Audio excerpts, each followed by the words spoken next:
Hey guys, welcome to Tutorial Guru. Today we'll be learning how to enable or turn on restricted mode on YouTube, and now let's dive right in.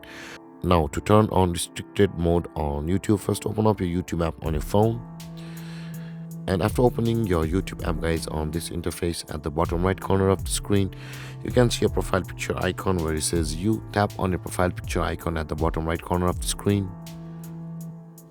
And on this interface guys, at the top right corner of the screen you can see the settings or the gear icon. Tap on the settings or the gear icon over here, and again you can see the first option that says general. Tap on the first option that says general, and where it says the restricted mode, there it says disables guide potentially mature videos. You can see in order to turn on the restricted mode on YouTube, just you'll be required to tap on the toggle icon at the right side, and the restricted mode on YouTube will be enabled and turned on.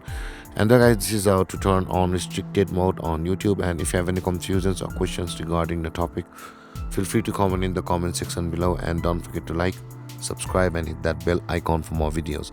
Thank you for watching guys. Peace.